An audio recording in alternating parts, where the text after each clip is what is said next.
The River City's budget process, it's playing out with city council members offering opinions on the proposal from the mayor. Some of those opinions sound like serious pushback. Yeah, well, the mayor came out with this wild budget that's $47 million into the red. So immediately that's a non-starter. Councilman Rory Diamond offers his objections. We also talked to Jimmy Peluso, who has a different take on what council has to consider between now and the approval next month. And it's hurricane season with the first storm impact on our area coming from Debbie. We're diving into what you need to know about a property owner's responsibility when damage happens, getting insight from an insurance industry expert on This Week in Jacksonville. Glad you're with us today. The push and pull of lawmaking and governing, it's on full display locally right now. Jacksonville may have a record-setting budget in the next fiscal year, and there's a battle of opinion surfacing over how much needs to be spent and even what the powers of the office of mayor should be. Conservative City Council member Rory Diamond is proposing changes to city government. He spoke with me this week about his objections to Donna Deegan's budget proposal and what any mayor should be allowed to do with taxpayer money. The mayor came out with this wild budget that's $47 million into the red. So immediately that's a non-starter. We're not going to do it. We're going to have to cut the budget down from what the mayor is asking for. So what I propose were 3 reforms that the city will have to pass. One that says... let's take them one at a time. Sure. What's that first one? Yeah, so the first one essentially stops the mayor from being able to transfer money around, right? So she's been very clever over the last year of, even if we haven't appropriated something, finding money and then moving it around. So it goes from $500,000 that she can move around to $100,000 without our permission. So that's the first thing. Why do you want to change that, or how do you want to change that? So that'll be a statutory change. So we'll actually change the code. It says you have to come to city council if you want to move more than $100,000 around. And that's how it should be, right? Our job is to appropriate. Her job is to be an executive. Her job is not to decide how to spend money in different creative ways, which is exactly what they've been doing. Isn't that the role of a strong mayor form of government, where the mayor says, yeah, I'm not appropriating this, but this is how I think, as the leader, as the executive, I think it should be spent? Yeah, if it's in that category, sure. If we've said, yeah, you could spend the money that way, but if it's completely different, then no, you shouldn't be able to just shift the money around. All right, 2 other things you mentioned, and one is about filing a balanced budget legislation here. Right. What would that say, or how would that work? Yeah, it's amazing. The city of Jacksonville does not have a balanced budget amendment. We're not required to do a balanced budget, but we should. And so what my legislation would say is that you can't spend more than 1% more than you're taking in any given year, not just for this year, but every year that comes forward. And that's how it should be. You should be reasonable, rational. Everybody has to balance their budget. Why shouldn't the city of Jacksonville? So I told you I'd bring this up. Yep, so we also absolutely. got an email from the mayor's desk this week, and it was talking about the budget. And one of the things that the mayor's note here says is our proposed budget is balanced, fiscally responsible, and focused on the greatest return for our citizens. Now is not the time to turn back from our bold vision. Okay. How does that square with what you're saying here in this point 2 of these 3 points? Well, her bold vision is a big liberal vision. I mean, look, she is trying to spend money any way she can, whether it was through the stadium deal, whether it was for pensions, and now with her budget. It's literally like nothing we've seen before in the history of Jacksonville, the amount of money she's trying to spend. So this says you can't do that, and it needs to be a balanced budget, right? She admits she's $47 million out of balance, so that's not a balanced budget. Third part talks about prohibiting the use of city funding for DEI. Explain this component. Yeah, so this has become this new liberal thing, diversity, equity, inclusion, where you have these folks whose their entire job is to treat people differently based on their immutable characteristics. If they're a woman, if they're black, if they're gay, whatever, they try to give them enhancements. They try to give them advancement. I don't think that's right. I think we ought to have a colorblind city government. I think most people in Jacksonville don't want this DEI stuff. And so last year, the mayor got a position through by shifting money around, even though the city council says we don't want this DEI stuff. So this is a prohibitory amendment. It says you cannot spend any money in the city of Jacksonville on DEI. I think that's going to be incredibly popular with the city council and the people of Jacksonville. So how would you define, and I know it's spelled out here, but how would you define DEI, or how this would work if the legislation goes forward? So any effort by anyone in the city government to treat people differently because of the way they look, because of their sexual orientation, their gender identity, their religious background, any of those things, we shouldn't be treating people differently. Whether it's better or worse, we shouldn't be doing it, and that's how it would work. Governor DeSantis did the exact same thing with the Florida state colleges across the state last year, and so it's mimicked after that language. So you said this is it's become popular with liberals to do the DEI. Yeah.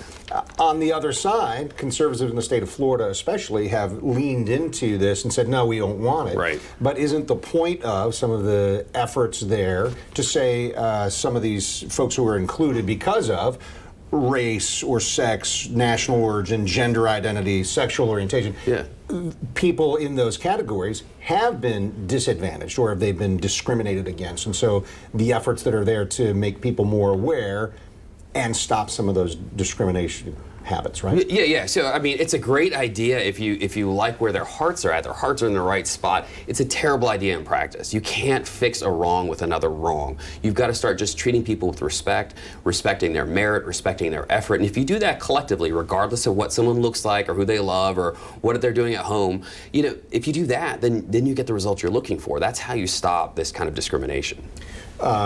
Seems clear that your stance on the budget is going to be different from the stance from the mayor's. Correct. We don't always see eye to eye. Anything disrespectful there, or is this, hey, this is just part of the nature of working in government, and we're going to be opposed on some things? Oh, this is entirely policy. Like I've never attacked the mayor personally, and it's not. No. I've been friends with her for 20 years. It seems like. No. So this is entirely about policy. It's about not spending more money than we're taking in. It's about treating taxpayers with respect, and it's about not picking and choosing favorites in the mayor's budget. No, we've got to treat the entire city fairly. One of the things the mayor pointed out this week was about the city's credit ratings. Fitch bumped up the city 2 levels from AA- to AA+, and she says the Jacksonville's strong financial position means lower interest costs, more money back into the city coffers to be spent on services for citizens. So that paints a picture of things look good financially for the city. No, that's true. And so we've had fiscally responsible government for the most part for the last 4 years. Now this mayor has come in and she wants to spend money wildly. Why would we change a policy that was working? That response from our rating agencies is because we've done the right thing in the past. We should stick with it. We should have a nice balanced budget. And for balance on the topic, we also sought out Mayor Deegan this week to comment on the pushback coming from Councilman Diamond. She appeared on our show last month as she prepared to deliver the budget to City Council and then spoke with reporters Thursday at City Hall. And this is part of what she said, addressing Diamond's concerns over using reserves. To say that you just feel better with more money in reserves, why do we have targets if we're not going to reach those targets? It's like starving your family so that you can keep more money in the bank than you really need. And so I don't really understand it beyond the fact that I think some of it is simply politically motivated, but some of it also is just a difference in philosophy. The mayor also responded to Councilman Diamond's proposal to limit the mayor's powers when it comes to moving funding around. The city government would literally grind to a halt if we did not have the opportunity to move large sums of money. What we're doing on the riverfront, what we do with septic tank removal, you name a big project. We move big sums of money around all the time. That's the job of the executive branch. We are in charge of operations. So if you're really saying that what you're trying to do is being fiscally responsible for our city, then what you don't want to do is slow down a process so much that it will end up costing so much more than what it would initially cost. And that's exactly what would happen if you did something like that. I don't have the idea that a lot of folks are on board with that, and I would certainly hope not. But at the end of the day, I think, again, it's a political move.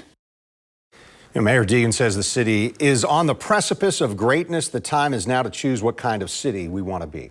And Mayor Donna Deegan appeared on This Week in Jacksonville last month, and we spoke about her first year, her plans for this second year in office, and broadly about the budget. You can find that episode online. You can use that QR code right now, but it's on news4jax.com, and it's under This Week in Jacksonville on that channel.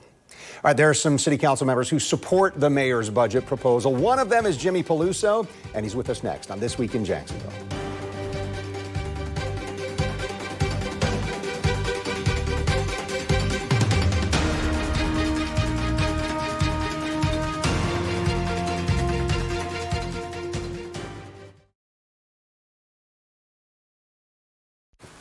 You're watching This Week in Jacksonville with Kent Justice. And we just heard from Jacksonville City Council member Rory Diamond and his concerns over the current budget proposal generated by Mayor Donna Deegan in her office.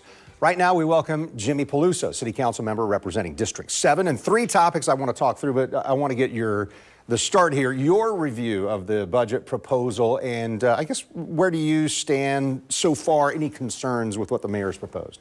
Yeah, I mean, no major concerns, right? This is arguably her first real budget, right? When you kind of come into office, you win in May, but you got to start the budget, pretty much 15 days after you start on July 1. So she needs to put put out a new budget in 15 days, you know, and that's kind of crazy. So you usually take a lot of what the last administration had on hold. So this is her first real budget. She's now been in office for about a year. And, you know, a lot of the priorities that she's discussed, public safety, investments in people, investments in our communities, you know, that's what's in this budget, right? We've got some major initiatives that we're pushing forward on, and nothing's really scary about it, right? So, I mean, I'm the first to say, you know, hey, we're not where we should be, and frankly, this is exactly where we should be. All right, so your colleague, Councilman Diamond there that we just heard, saying the mayor's budget almost $47 million over budget, and so he's proposing these 3 different changes here and says the new laws are going to ensure balanced budget, tight fiscal control of the city finances. He said the only way to protect our taxpayers from this wild liberal spending. So what's your reaction to Rory Diamond's comments? Other than it sounds like something Rory Diamond would say. You know, Rory's a good friend, right? But he's also somebody who, you know, looks for the headline and the attention grabber, and that's really what this is. We're not 47 million over budget. It's perfectly budgeted. We have a balanced budget. What we're doing is we're taking some of those extra funds that we have in our reserves, and we're investing in our community. We're investing in one-time capital expenditures, right? And we have a lot of them. And this is also a year where we are finally getting a really good deal for our police and firefighters, our first responders. It's known as a collective bargaining agreement. That's going to be on the table this year. It's about $63 million that we're going to be putting in to make sure that we have some of the best paid people who are, you know, patrolling our streets and doing the good work for the people of Jacksonville. So, I mean, the things that Councilmember Diamond's bringing up are, you know, caps.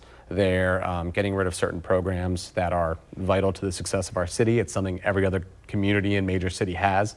You know, it's either we are the big town of Jacksonville or we're the city of Jacksonville. And if you put all these weird handcuffs on a mayor, by the way, a Democratic mayor, and he's a pretty conservative Republican, so this really does stink of partisanship to me, which I really don't like as well.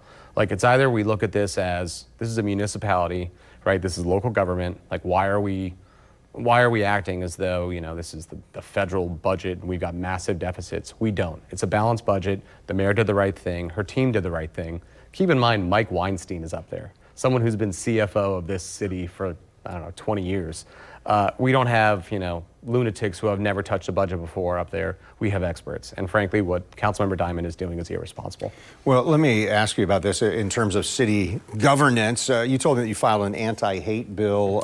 Maybe explain what it does, how it would work, and I understand maybe you're getting some pushback on that right now. Yeah, we're certainly getting a little bit of pushback. And you know, I understand that people might have their own, you know, conjecture about what this thing could be about.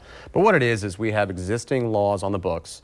We have a sound ordinance, we have a littering ordinance, we have a sign ordinance, and basically we would add additional penalties if somebody had a sign that said, you know, kill, you know, Jewish people, kill, you know, Palestinian people, kill, you know, black people. If there was hate or animus, people directing you to cause harm to an individual based on their, you know, protected class, you know, sex, gender, religion, creed, any of that. And so this kind of came as an afterthought of the shooting that we had nearly a year ago today in Newtown. And my district is 3 streets away. And I've had constituents come to me saying, what have we done? It's been almost 1 year. What are we doing to combat hate in our city? Just last month, we had somebody flying a Nazi flag. Where you get a Nazi flag, I don't even know. But he had the gall to fly it. We obviously had an individual come up from Clay County and take 3 innocent lives away from us. We've had dozens of incidents over the past several years of people throwing litter into people's yards that say things like, kill black people, kill Jewish people, do physical harm to others based on their, who they are as a person. It's either we take a stand and we say enough of this, or we continue the status quo. So this bill is going to be before City Council on Tuesday night. I ask that people, you know, write to their council members, show up. It's either we as a community and we as a city finally start to say, you know, enough is enough. And by the way, this doesn't solve all of our problems. It certainly doesn't. We have the First Amendment. We have protections for, you know, religious institutions and for the people that currently exist. This doesn't take anything away. What this does is it shows Jacksonville is not a place for hate.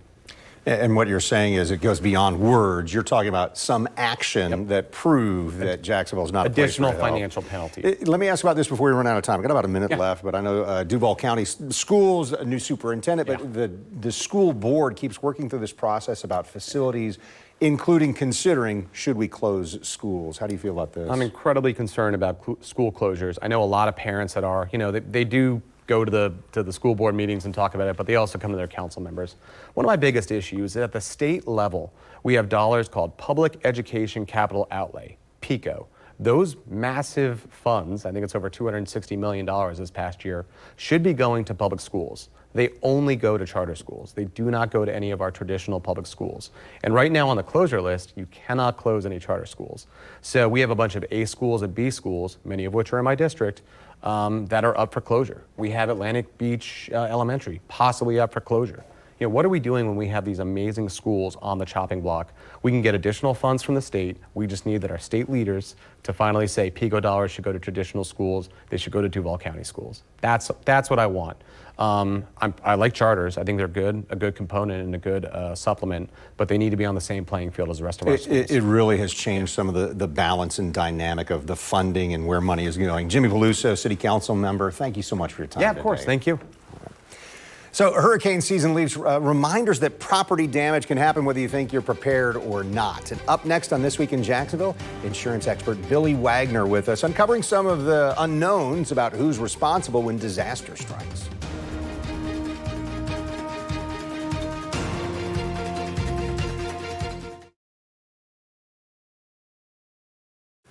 You're watching This Week in Jacksonville on Channel 4. Billy Wagner is our guest in today's final segment. I've known Billy for a while as an expert on property insurance and as one of the leaders at Brightway Insurance. So, Billy, two of the most watched videos on news4jax.com this week, videos both showing trees falling on another person's property. This is when Tropical Storm Debbie went through our area last week. So in one instance, a tree falls on a car, the other tree falls on a house. So, Billy, who pays for the damage? Because I think, as it turns out, it may be not who most of us think. Yeah, there's a lot of confusion about this, and I'm glad you're having me talk about this because we get tons of calls. And in fact, the first call after Hurricane Debbie was this exact scenario. Tree fell on a car, tree also fell on a house, same customer. So it is very confusing on what's covered and where it's covered. And mostly the way to think about it is it's almost like a not at fault. Like, your tree, if it's the neighbor's tree that falls on your yard, you're then still responsible because the damage happened to your house. And so you are actually going to I don't like that. Can I just say that? Yeah. I'm a homeowner. Hey, I don't like that. Wait a second. Yes. But maybe explain some more of that. I didn't even Yeah, cut you off. absolutely. No, it's something that people are very misunderstood, right? And so, where the damage happens, you're then going to call your insurance company because they're covering your home. So the damage happened to your home, so you're calling your insurance company, and they're going to, pay to put you back to the way that you were, right? So that's how it works. That's generally. what I'm paying insurance for. Exactly. What's your recommendation specific to trees this time of year? I'm as a homeowner, I'm sure I know I need to address my yard, what's there, but should we bring it up when we see maybe a potential hazard in a neighbor's yard? Yeah, so a really good rule of thumb is to have an arborist, somebody that understands trees, to walk your property with you. If you are concerned, they can tell you whether that tree is damaged or there's something wrong with it. And generally, there is times where if that tree is dead, then that neighbor can be responsible for that tree. If they've been alerted that that tree is a danger or a hazard, a lot of times the insurance company will subrogate. They will go after that insured, so that neighbor in that case. And the best thing to do is just to be neighborly, right? Go to your neighbor and just say, hey, I'm concerned about this tree. Do you mind if we have an arborist come and look at it? And the reality is if it falls on your property, you have some exposure there with a deductible, so it makes sense to say, hey, let's split it. Let's both pay for it. Let's get it taken care of, and that's the best way to handle it. Is there something where that person's insurance and my insurance both would end up paying a claim there, or is it going to be out of my pocket? So generally, if it falls on you, then you are then calling it in, and you're going to pay that deductible. So whatever that deductible is traditionally like $1,000. So that's the kind of number you want to think about. A lot of times, if you go together with your neighbor and you say, "I'll pay $500, you pay $500," let's just get it cleaned up so that it's not a concern for any of us. What if my neighbor isn't feeling so agreeable about the arborist coming, or doesn't want to attend to it, or whatever? Yeah. Some steps I should take there to protect myself? I think the best thing to do is to have the arborist come out, document it, and just send it to the neighbor and just say, hey, I'm willing to split this with you, be neighborly. And then if something does happen, there are cases where your insurance company will say you did everything you were supposed to do, you got an arborist, you informed them, and the damage happened, they can go after them and really cover your deductible in a lot of cases. So that's the way to protect yourself. Maybe last thing here, another question that people are asking is about branches from a neighbor's tree encroaching on your property. So do you have the right to trim branches, even though it's my neighbor's tree, but it's over my fence or my property? Correct. Yeah. Anything on your property line, you are able to cut back, and so that's definitely something you can do. If it's hanging over your yard, you can just cut it exactly where the yard breaks.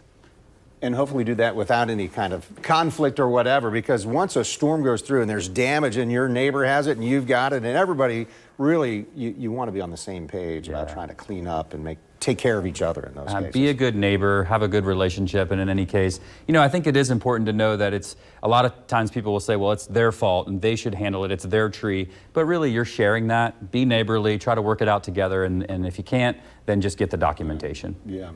I appreciate it. Billy Wagner, I know I've turned to you just personally, hey, talk through some of these things here, but thanks for your expertise, and hopefully this helps a lot of you because obviously it's August, but in some ways hurricane season just starting. Absolutely. Billy Wagner, thank you so much. Thank you so much. All right, so This Week in Jacksonville airs each Sunday morning at this time. I'm Kent Justice, so I thank you for watching. You can see us on air on Channel 4, the CW17, online at news4jax.com, and of course streaming on News4Jax Plus.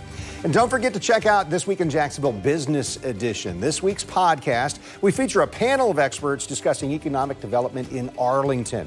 New episodes drop every Thursday at 9 a.m., and then you're going to find them on News4Jax Plus onto the channel This Week in Jacksonville or wherever you find your podcast, like Apple, Spotify, or Google.